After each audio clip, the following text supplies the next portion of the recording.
Three. This is our fourth time with Rick Weinecke. We've been talking about listening to the voice of God and some of the various unique issues there are with that. And one of the most important issues, I think, and Rick and I were talking about it before we started recording, and I think we're both in agreement on this. One of the biggest struggles that people have when it comes to listening to God and responding to Him is the fear of making mistakes, of not hearing God correctly, or of hearing something and not doing it correctly. And so the fear of doing it wrong prevents people at times from even trying to take a step in that direction to make this shift. Rick, what are some of your thoughts or experiences on this? I had a very close friend. I won't tell you what his name is because maybe a lot of people know him, but it's like he told me at one point that the Lord spoke to him really strongly one time, and he said, "I'm really disappointed in you because you haven't made enough mistakes." And the friend of mine, in response to what he felt like the Lord was saying to him, he was a little taken back with it. He was going, "Well, Lord, I'm trying my best to do everything as right as I can." But the Lord showed him that making mistakes is a show of you actually trying. And it's like, again, a father never ever punishes a son that's trying to learn how to walk as a small child. He never gets punished when he falls down. He's encouraged when he walks. And it's like there's a sense of, if you don't make the mistakes, it shows that you're not really even trying. And it's like, a friend of mine also who was like a track star, he said, "You never ever win the race on the track. You always win it on the practice track." Right. It's like, it's a constant training for something, for a moment that all of a sudden you've worked up until this point. It's something that has to be practiced. But the relationship that you have with the Lord has to be at least a deep enough level that it's okay to make a mistake. It's totally fine. It's almost like the Father expects you to make mistakes. Make a lot of mistakes. Because it shows Him that you're trying to hear His voice. You're trying to get close to Him.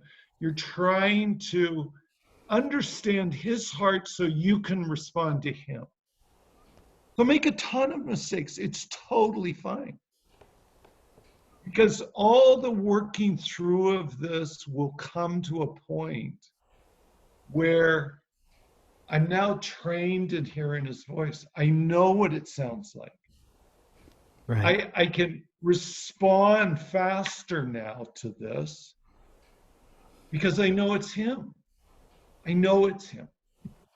And it's like it has to have that built within it.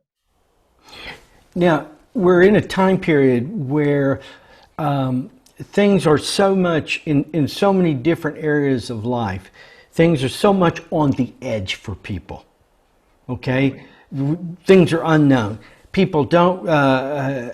People have limited resources, limited opportunities. The opportunities and resources they had before are in jeopardy now, if not gone altogether.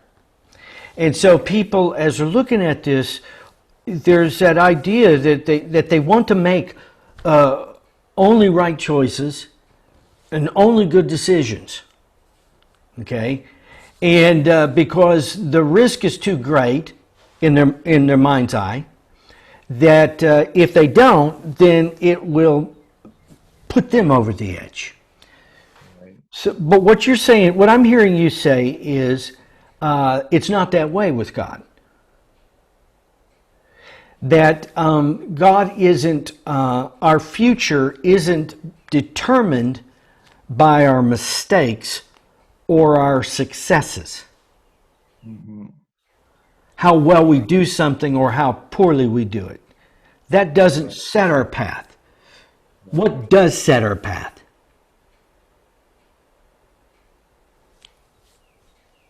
See, the whole sense is, in a way, I always look at it, it all comes down to a place of obedience.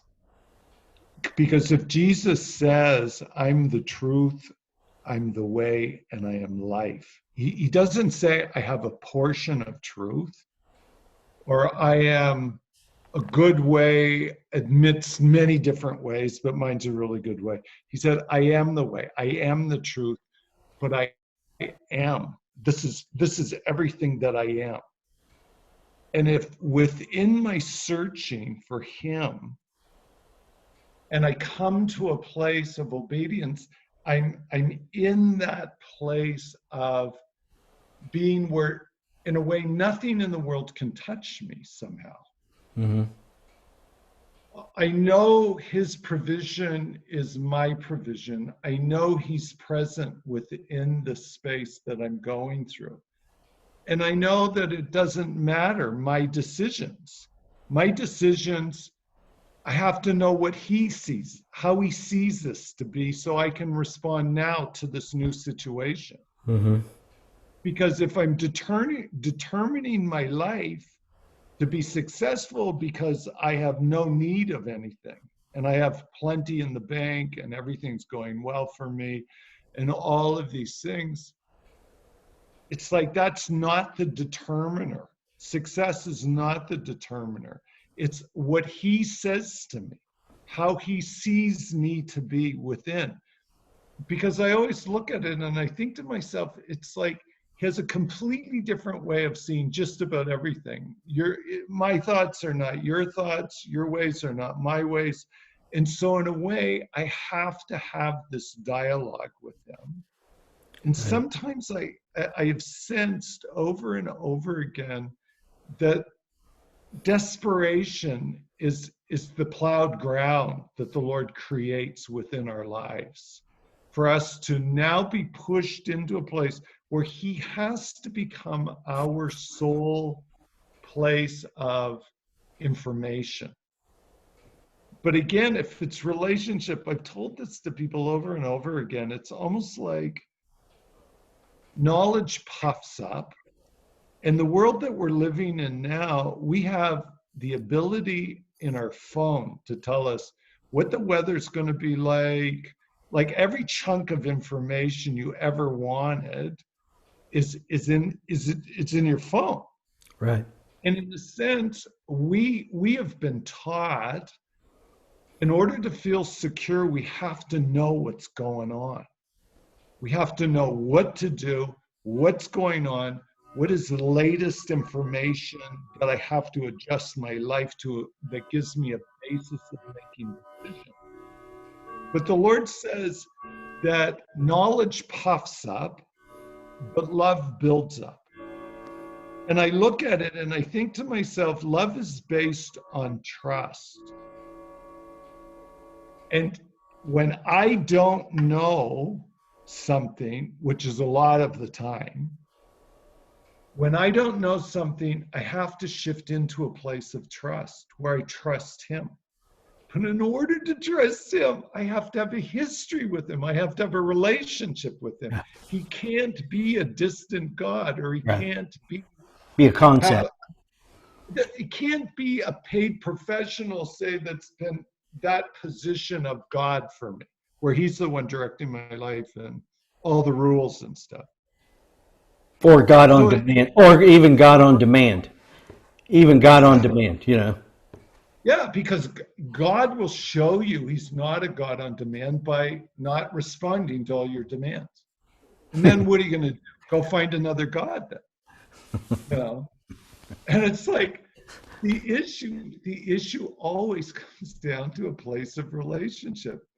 And it's like all the knowledge in the world, it's been amazing because I've met some like incredibly genius people. in my life. And it's like, but all of a sudden, one in particular that I really remember, it's like he had a stroke, and within, I mean, all the knowledge that he had invested into gaining his entire life was lost within about a 30-second process within his body. And I mean, everything, he couldn't even talk Yeah. anymore. Everything he knew, it vanished. And I'm looking at it, I'm thinking, people invest their entire life into this kind of an obtaining of knowledge. So I'll never be embarrassed by looking stupid. I make really good decisions because I know exactly what I'm doing and all this stuff. And I'm thinking, no, it puffs up. I get vain. I get filled with myself because I'm constantly trying to show people how much I know. Which is what's interesting about now is because every resource that we've, people, myself included, that we've looked to or admired as people having the answers or the insight or whatever, none of their insight, at this point, none of them have insight. Okay. Right. There's been some who, there was one lady the other day who said that she had several years ago had said that a pandemic would happen. Well, okay, well, you know, as if she prophesied this. Maybe she did, maybe she didn't, but it doesn't mean she knows what comes next. And in this whole period of time where there is no, that all of these systems are failing and are continuing to fail. Right. See, that's the thing about it. It would have been one thing if it had just failed in March, Right. or if it had just failed in April. Mm-hmm. But May's not looking any better, neither are June, July, and August. Right. Okay, so at this kind of point, what you're saying about knowing our God, okay, knowing who He is, not just knowing about Him, not just knowing Him in the way that we've been taught to know Him, but knowing Him in ways that only He can show us. Right. Okay, there's God has, if I could put it this way, because I believe the Scripture says this, God has secrets He wants to share with us. He doesn't keep things hidden to keep things from us. He keeps them hidden so that we go to Him to find them, and then He gives them to us. Just the opposite of the enemy, who conceals things so you can't have them. Right. And that's what he accused God of doing. It's what with Eve and Adam. Right. Right. But that's not who our God is. And it's very interesting, especially if we're concerned about getting it right. Here's what we know at this time: there is no right way. Right. Right. Wall Street doesn't have it. Presidents don't have it. Religious leaders don't have it. And nobody, medical people don't have it. Everyone is stretched to the end or past the end of their abilities. So that really leaves us really with one option. Right. Right. Because you look at it from a biblical point of view for Israel, almost like the Lord had to allow them to make all their choices to go into a place of total desperation where all of their decisions led to nowhere. Yeah. It led to a place where it wasn't really answering anything until they cried out to Him. And then He responds to them and tries to show them who He is to them. Because for us, we have to have a point of relational history with Him. Yeah. It's made up of private stories between you and Him. And it'll be the most tiny little things. A child is cheered by 3 steps that he made. It'll be stuff that will never make a newsletter, Right. won't get you a spot on a Christian TV interview or anything, but it'll be things that will be so small in what they are, but so incredibly precious because it's only between you and him. And Yeah. it's this history that you'll have of these moments with him that when you get to the crunch time where nobody's making any sense, all the experts are arguing with themselves, predictions that are made have all fallen and hit the ground by the next day. And you look at it and you think, but somehow deep within you is this history and this portion of memory that you have with him. Yeah. Yeah, I encourage people that as they listen to these things and as we go through these next several weeks through Pentecost and after that, to hold on to those little episodes, those stories. I call them episodes because they are. They're a series of stories, encounters that I've had with God over the years. Some of them in very very insignificant in terms of the big picture of things. Very insignificant episodes, yet one in which God did something and revealed himself in a way that I had never known. And so it was quite profound. And that's what he wants to do with all of us during this time.